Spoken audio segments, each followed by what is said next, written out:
You already know the task matters. You've known for days, maybe weeks. You've thought about it while lying in bed, while eating, while scrolling through your phone at midnight. The deadline exists. The consequences are real. And yet, when the moment comes to actually sit down and do the work, something inside you pulls back. Not dramatically, not loudly, just quietly, persistently, in a way that makes you reach for your phone, open a new tab, or suddenly remember that you were supposed to text someone back 3 days ago. This isn't a failure of willpower. This isn't laziness hiding underneath a good excuse. What's happening is something far more precise, far more biological, and far more understandable than most people ever get the chance to hear explained clearly. Procrastination is one of the most misunderstood patterns in modern human behavior. Most people treat it as a character flaw, a sign that they don't care enough, don't want success badly enough, or simply aren't disciplined enough to push through discomfort. But that framing misses the entire point. Procrastination is not about time management. It is not about laziness. At its core, it is an emotional regulation strategy. It is your brain's automatic attempt to protect you from a specific kind of psychological discomfort, and it's doing exactly what it was designed to do. The problem is that it's doing it at the wrong time, in the wrong context, with long-term consequences that slowly build up until the pressure becomes overwhelming.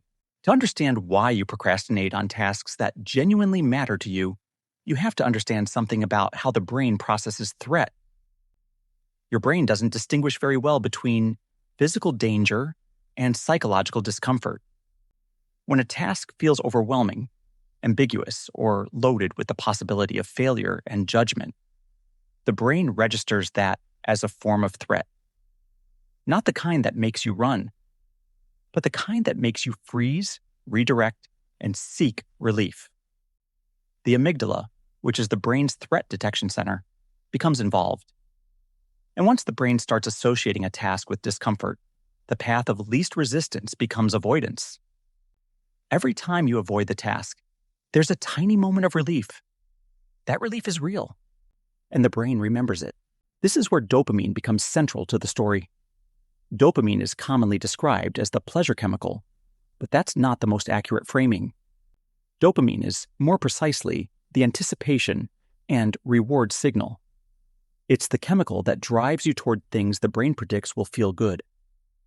When you're sitting with a difficult task in front of you, your brain is simultaneously aware of two things. 1, the task is uncomfortable. 2, your phone or your couch or your YouTube recommendations are immediately available and predictably pleasant. The dopamine system responds to that contrast automatically. It pulls you toward the easier, more immediate source of stimulation. Not because you're weak, because that's the mechanical reality of how the reward system operates. The problem deepens significantly in modern life. The digital environment that most working adults and students navigate every single day has been engineered to deliver dopamine hits with a frequency and intensity that no previous generation has ever experienced. Social media notifications, short-form video content, constant messaging, infinite scrolling. These aren't just distractions. They are highly optimized dopamine delivery systems. And when those systems exist in the same physical space as the important task you're supposed to be working on, the brain is essentially being asked to choose between a low-effort, high-reward stimulus and a high-effort, delayed reward task.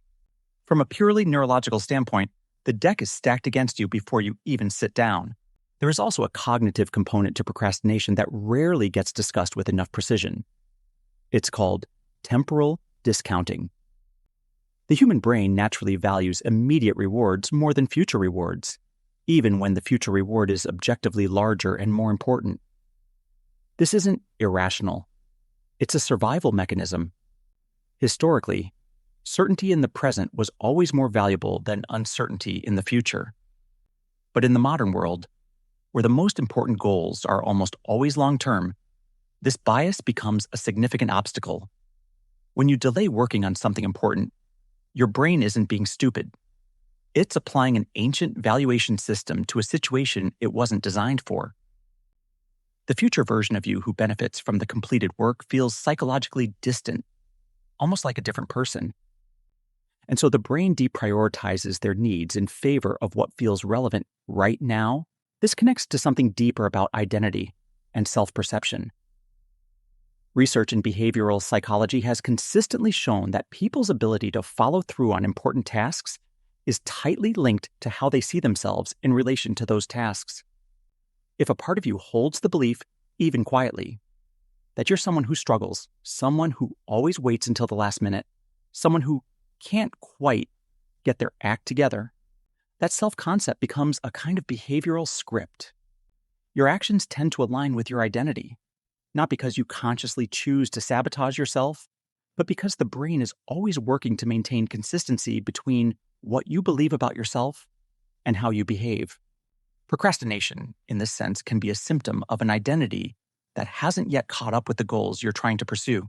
The emotional weight of important tasks also plays a role that is far too often minimized. Tasks that matter carry a specific kind of psychological pressure. They come attached to the possibility of failure, of judgment, of discovering that your effort wasn't enough. For many people, especially those who grew up in environments where performance was heavily tied to approval or self-worth, that possibility feels deeply threatening. Procrastination becomes a defense mechanism.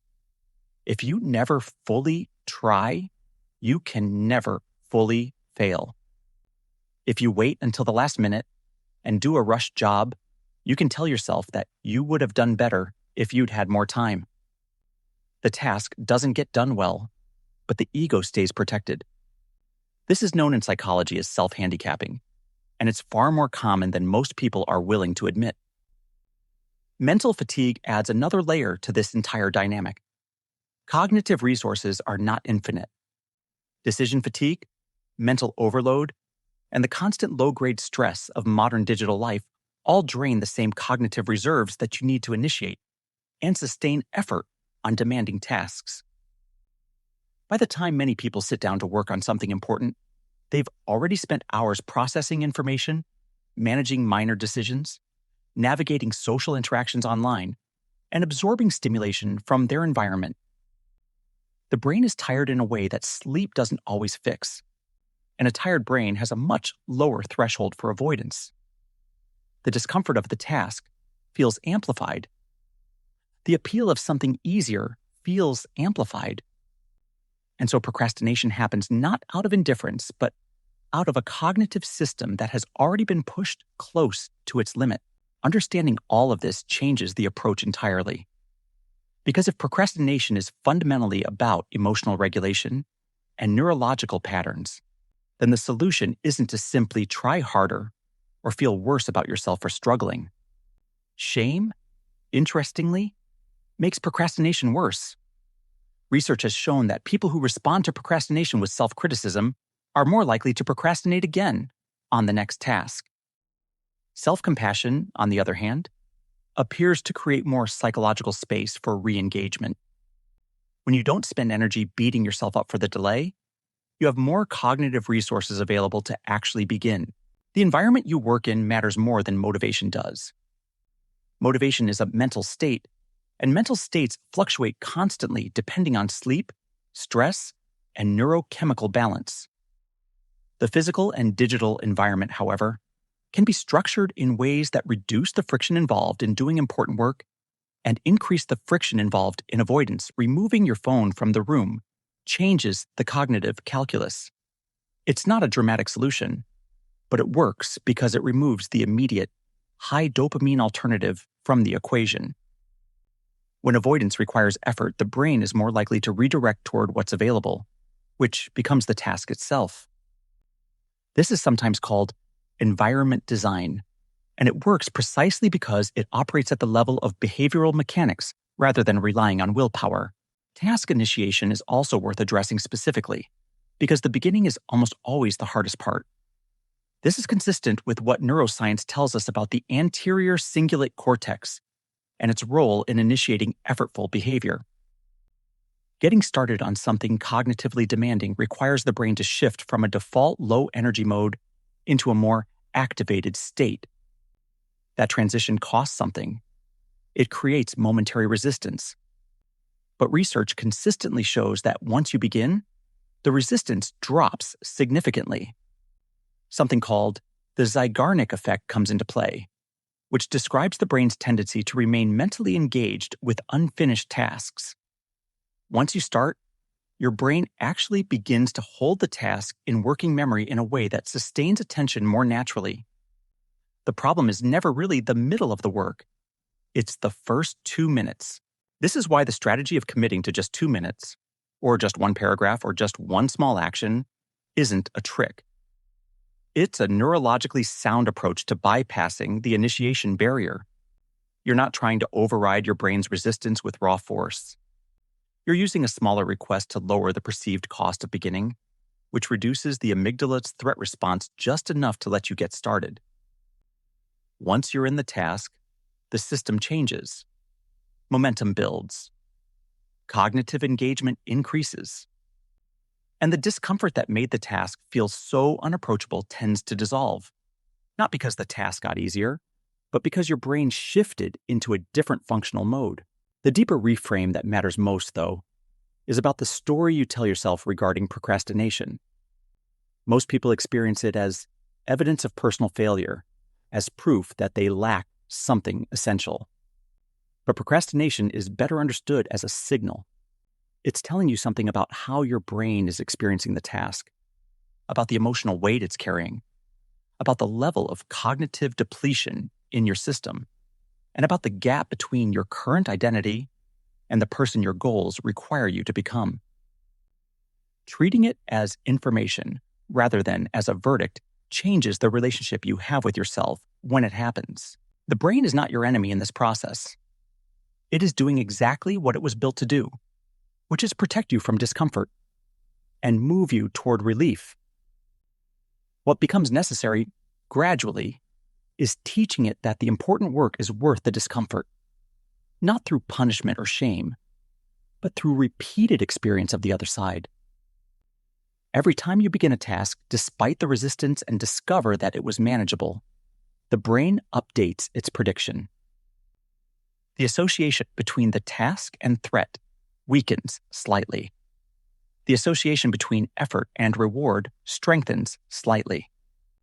This is how behavioral patterns shift, not through grand decisions made in a moment of motivation, but through small, consistent corrections that gradually rewire what the brain expects. Procrastination, when you look at it with this kind of clarity, stops feeling like a character flaw and starts feeling like a very human response to a very complicated internal and external environment. The important task still needs to get done, but understanding why the resistance exists and what your brain is actually responding to gives you something far more useful than motivation. It gives you a map. And a map is always more reliable than waiting to feel ready.